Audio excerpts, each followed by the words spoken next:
Hi, this is Amanda from Don Hall Works YouTube channel. Be sure to subscribe to our channel. We appreciate that. We have reached 100 videos.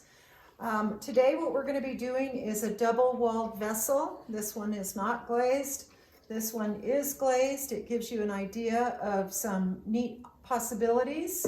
I like to raku these pots also because the glaze on the outside is a beautiful raku glaze. I'll put a low fire glaze inside and the background is all black smoke and they come out really gorgeous. We are going to throw 3 pots.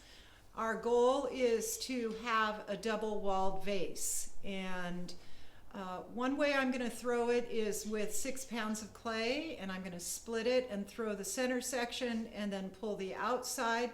And then the other way I'm going to show you is I'm going to throw the center section, I'm going to put it on the side, I'm going to throw another section, and then I'll put the center section inside.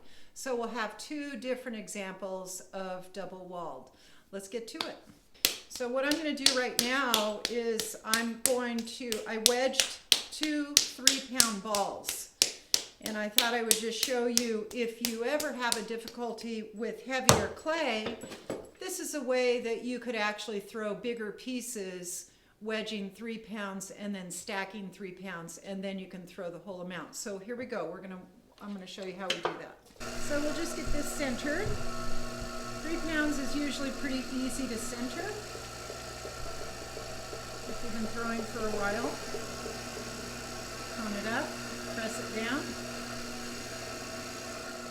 And when I want to add that extra 3 pounds, I'm going to take the clay and I'm going to flatten the top and I'm going to use my metal rib. And that takes all the slip off of it, so when I throw my next piece of clay, it's going to stick right down. All right, so here's my other 3 pounds. You are watching the 101 video on Don Hall Works. He has lots of amazing videos, so be sure to watch all of his channel. Okay, we're going to throw this on. Oh, a little bit off, that's okay. And we'll just pat it down. Get it integrated with the other piece, and then we'll just start centering again, both of them. This is a very fast wheel, which I love. I do tell my students I'm a speed demon. Now this is the one we're going to throw 2 in 1. And the first thing I'm going to do is open up the center.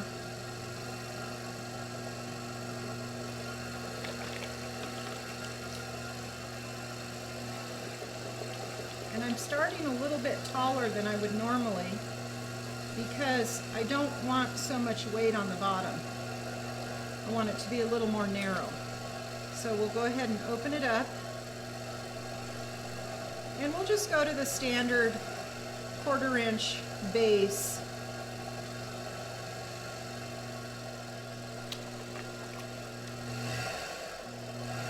I guess I don't have a handle on that wheel yet. It does want to go fast.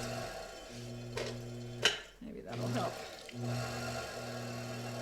All right, I'm going to open up the center to about 2 inches across on the floor.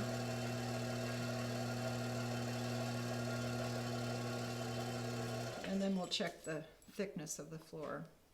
Yeah, so we're just about a little heavy 1/4 inch, so I'll go down just a smidge more and compress that floor.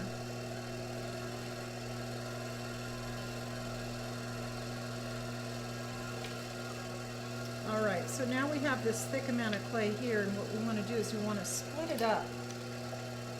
And I want a little more clay on the outside because we are going to be stretching it out a little bit.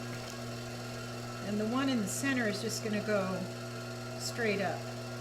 So make sure you have water when you're pushing down and splitting the clay.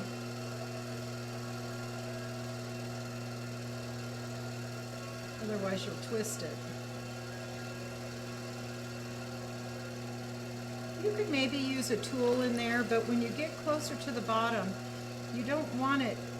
One of the beauties of this that I've been that I wanted to achieve is have a tall vase, and if it's too wide at the bottom, you don't want to have too much clay sitting down there. So I'm almost to the bottom. I'm about 1/4 of an inch, so I'm going to stop, and now I'll just pull this center section up. And you do want to slow your wheel down a little bit.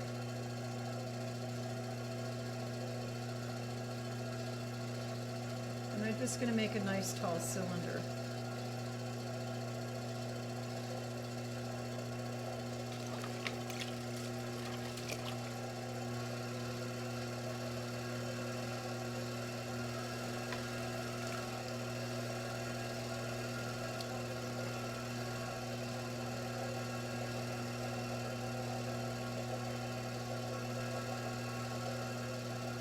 Slow and steady, I always say.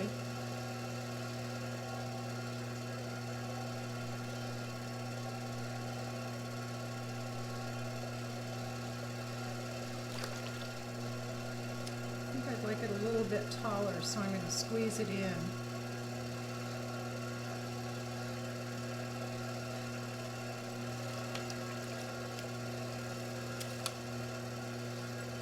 All right, let's get this height going.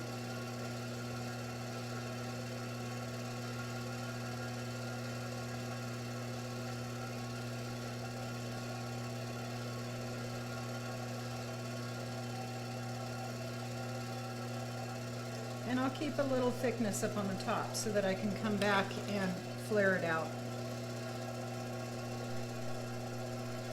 Doesn't look very tall to me.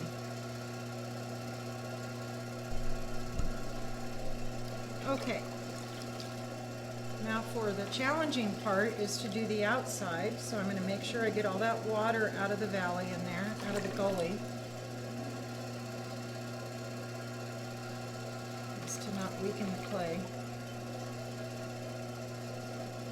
Make sure there's no water inside here. And before I do it, I am going to finish this outside so that we take all the slip off of it. Give it a nice finished. Okay, so we are now ready to pull the outside wall up. Push that in a little bit. We have enough clay down here to pull up.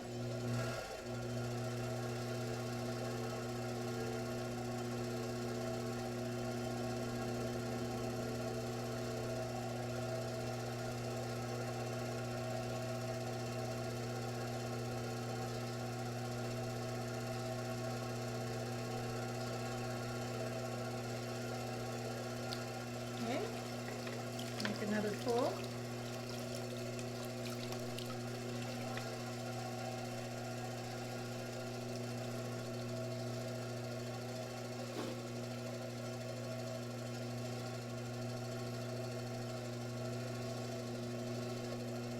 When I'm doing my last pull, I'm gonna push the belly out a little bit.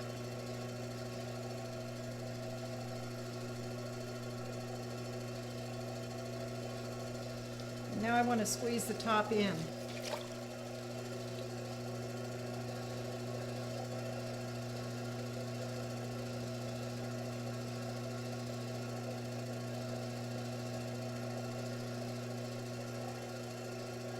Pull a little bit up on the edge, thin it out a little bit.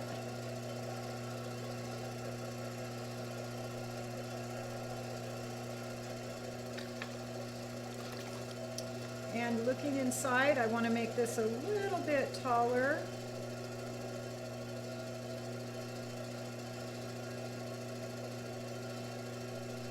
All right, let's bring them together. Time to get married.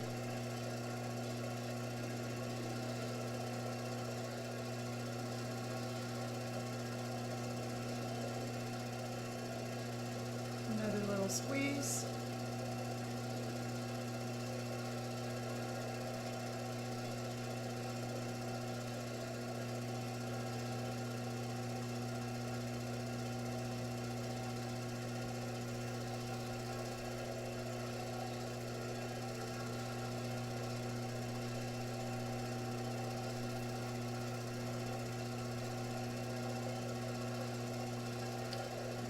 So we're going to compress this in.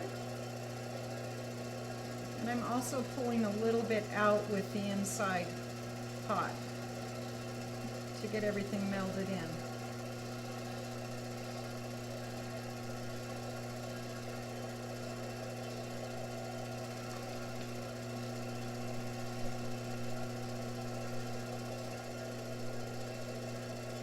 Okay, we've got the two pots connected. We've captured air inside and put in a nice little shape on the top. Take my rib, clean it up, take a look at it, see if there's any adjustments we need.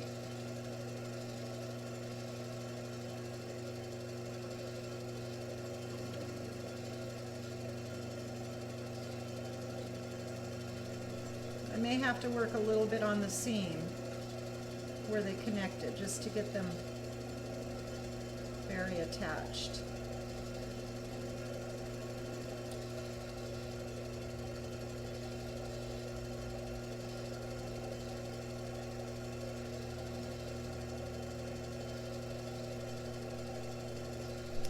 And then we're going to trim the fat, which is getting rid of some of this off of the base. I'm going to go in when I trim it so it will give a smaller bottom. That will lift up that pot. Put a little water in there. Use your needle tool underneath that clay. That will allow it to release freely. And there we have it. A double-walled pot. Okay, we're going to do the second way of doing a double-walled, and what I did is I threw a narrow form with no bottom, and I threw a vase that has a belly. So it's soft leather hard right now, and I'm going to set it down inside. So we'll just gently place it down inside. And now I'm going to close it up and have it become one vase.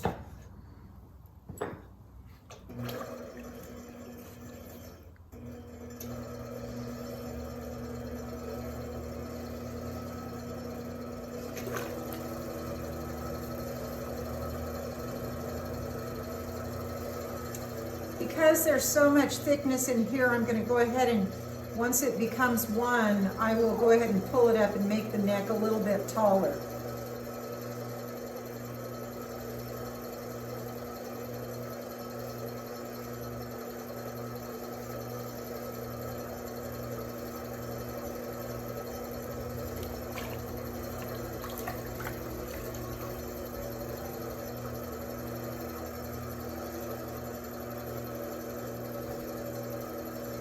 And I threw my center section, leaving the top a little bit on the thick side.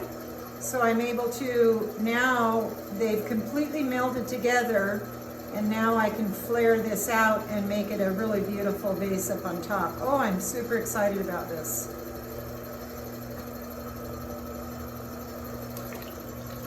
You also want to get your hand inside and get that floor compressed.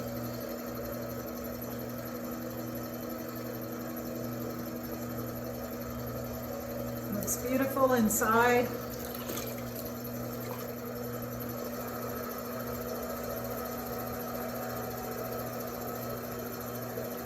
think I'll trim off that lip. We got a little bit of a lopsided lip, so we'll fix that.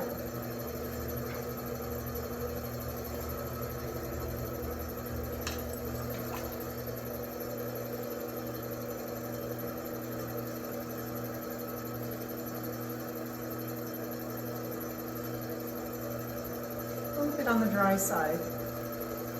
So you want to, as soon as you can lift that second pot without it being floppy, I would get it into the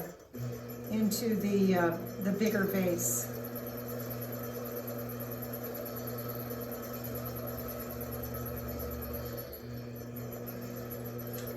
All right, we'll put our little chamois on the top.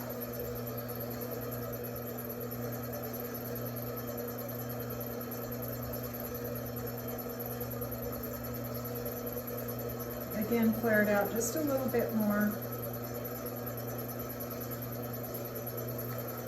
clean it up with your rib. So it's complete. Important fact, there's air captured in there. The air, as the clay dries, is going to look for the weakest link.